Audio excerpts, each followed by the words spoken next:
Hello, everyone, and welcome to our podcast.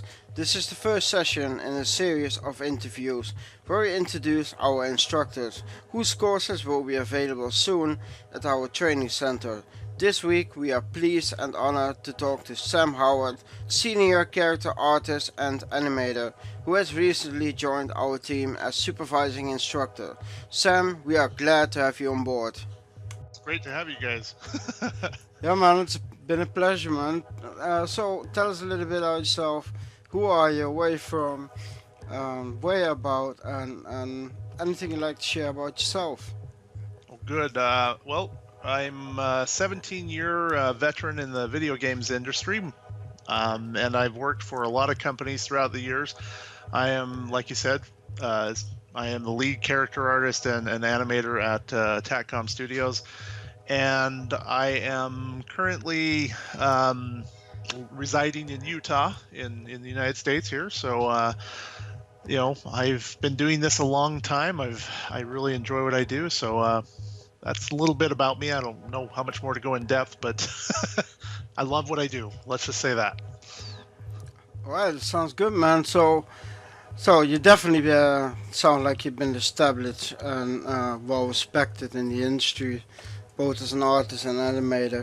So, what made you pick this field as your main area of expertise? What inspired you to do this, or who inspired you?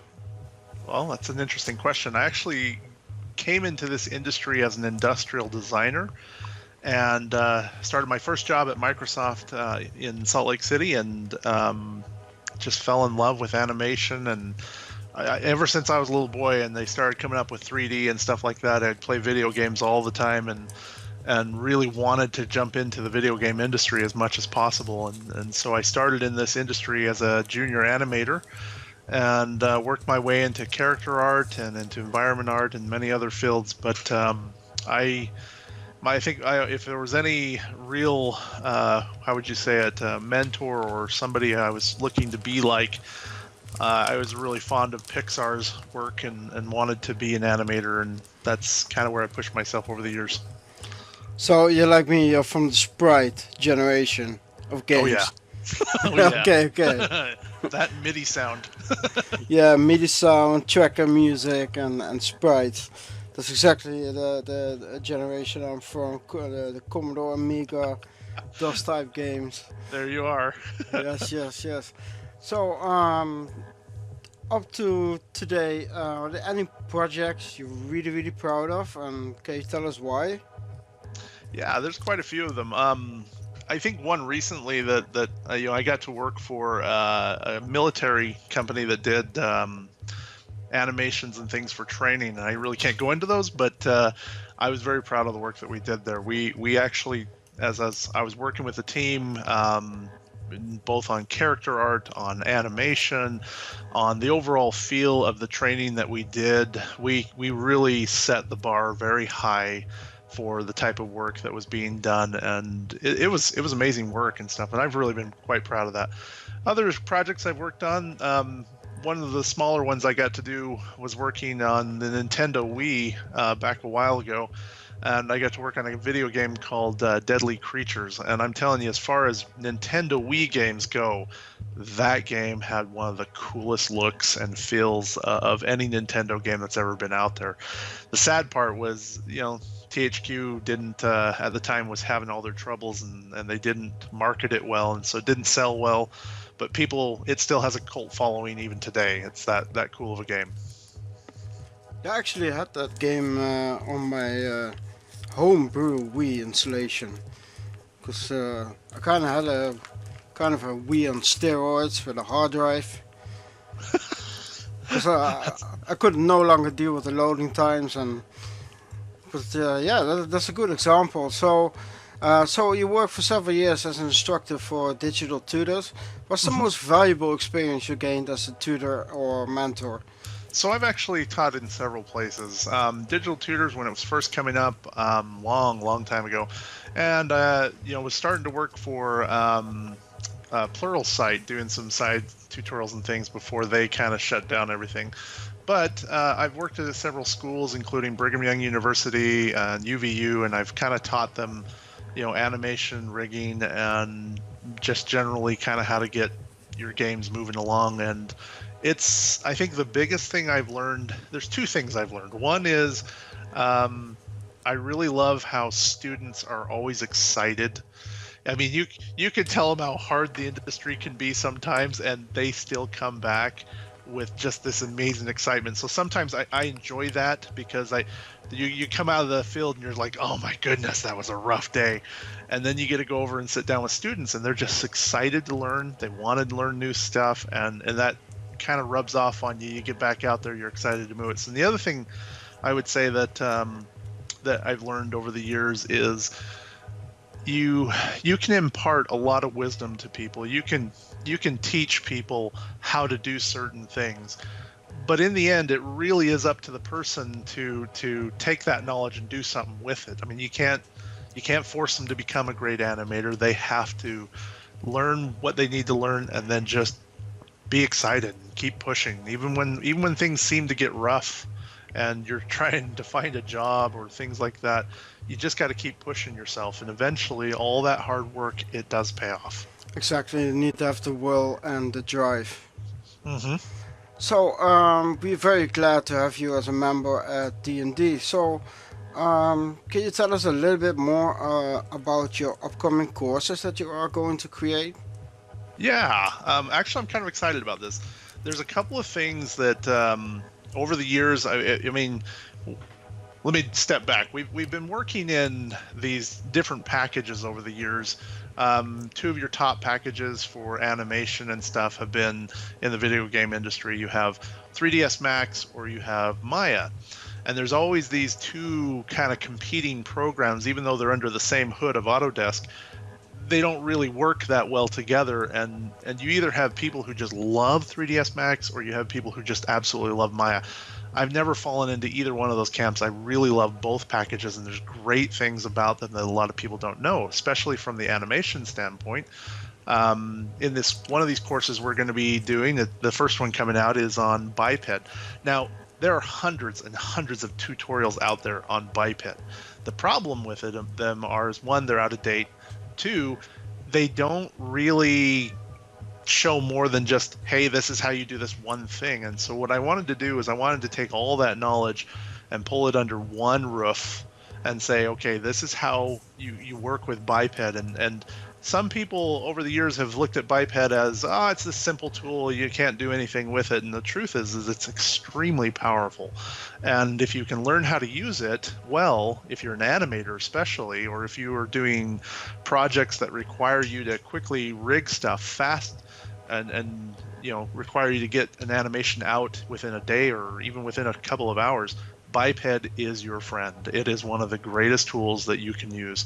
And not only that, it works with all your programs out there, such as Unity or Unreal, and you can quickly, just build stuff. And even more than that is Biped is completely friendly with things like motion capture, BVH data, or even building its own motion capture data, which is called a BIP. So as you're going to go through this, you're going to find there's a lot of tools that you can use inside of it. So I'm really excited to do it just because of the fact that it's a powerful tool that a lot of people don't really understand. And we're giving it to you along with, you get your own free character that's fully rigged and stuff. And then future programs that we're going to be working on is there's a lot of tutorials out there on how to rig in Maya and things like that. And basically, one of the problems that I've always found over the years with rigging videos in Maya is that they don't spend enough time to teach a rigging artist how to set up a skeleton really, really well. I mean, I'm telling you, one that will work with motion capture, one that works with all your motion, because there's nothing like being an animator and getting a hold of a skeleton and finding out that all your rotation joints and everything are just flying all over the place. So I'm going to be working on showing some videos on how to do that, how to quickly get into the rigging tools of Maya, and then finally doing quite a few videos on getting up and running and creating animations from a standpoint of a commercial artist rather than a full animator. One of the things that you run into in commercial art is getting your stuff out really fast and creating a pipeline that works for you and stuff. And so that's what we're going to be dealing with in the next few videos. That sounds really good, especially making things practical. You don't need to learn each and every individual button. Also, the divide between Max and Maya, I never really understood that. I always saw them more as a brother and sister couple.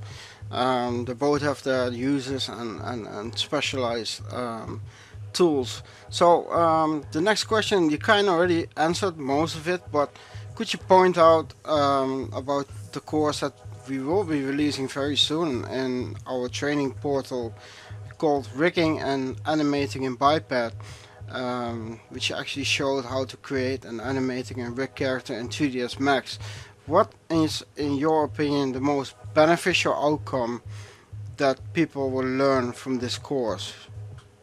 Great. Actually, yeah, that's one of the biggest things that they're going to take away from this is how to just get running in Biped really fast. I mean, if Biped has been, how you say it, if it's been the mystery child to you that you just have no idea how to work with it and stuff like that, this course is going to get you moving very quickly. By the time that you're done with it, you'll pretty much know everything that there is to know about Biped. But one of the things we're not going to be doing that you're probably used to over the years is, okay, this button does this button does that. We're actually going to show you what Exactly. we use. Yeah. We don't want that. Spend a lot of time going down every single tiny button that this is what this is going to do. That's what this is going to do. And I've given you that, but not to the point where, you're going to have to sit out there and go, wow, I have to wait through 20, 30 minutes of him showing me how to do this. Yeah, it's going to result in fast forward behavior.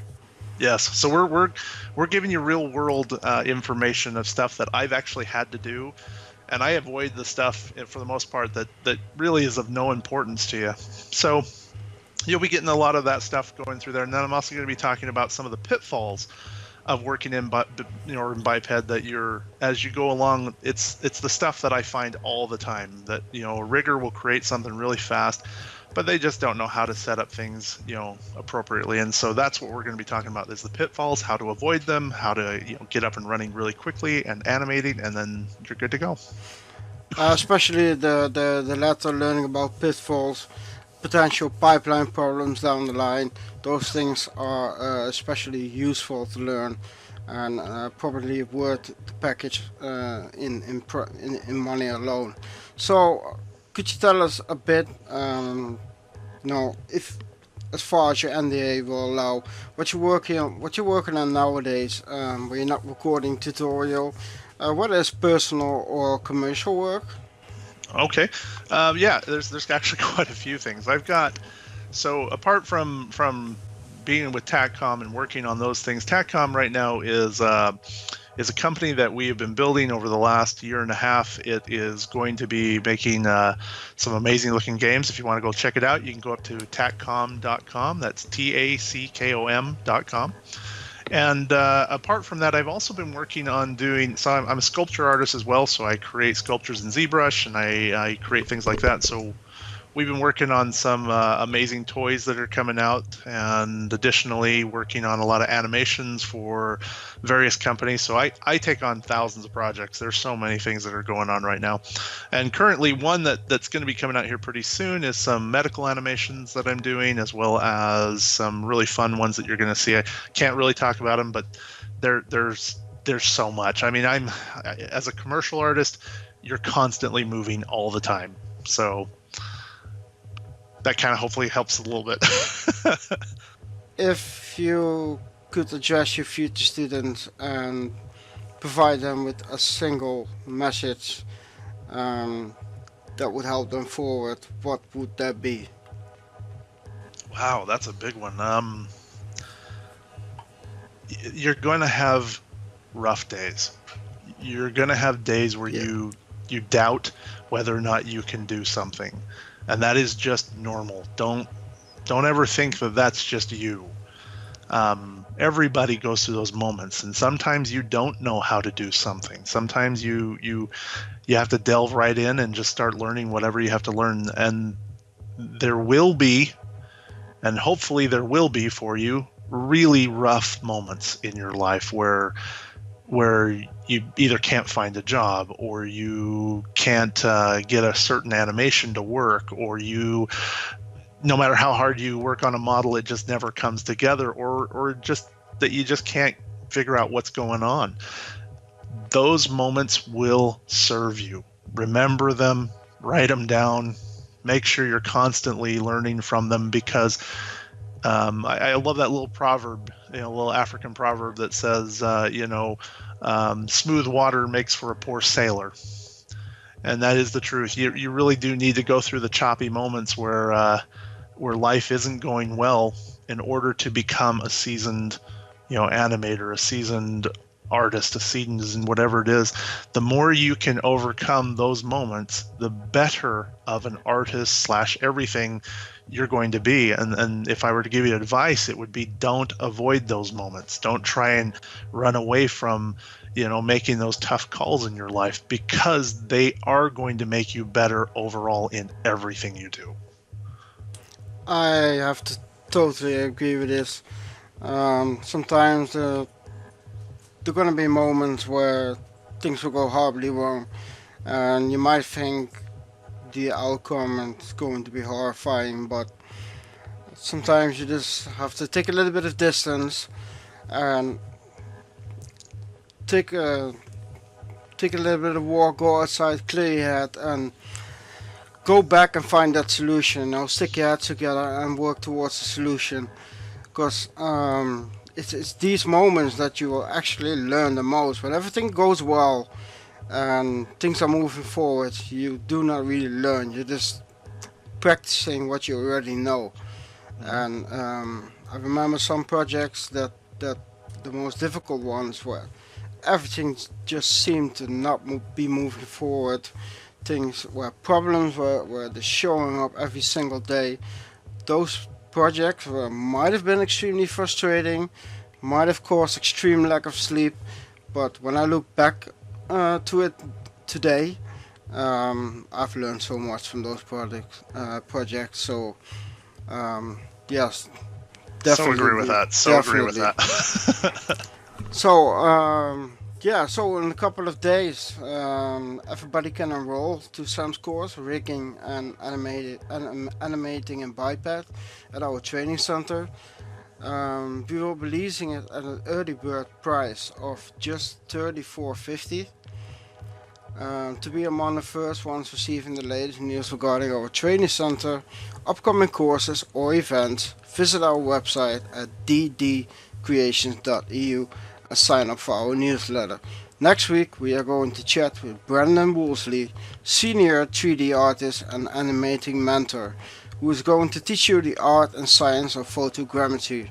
Thank you for listening and stay tuned. Sam, thank you for joining us in our first podcast.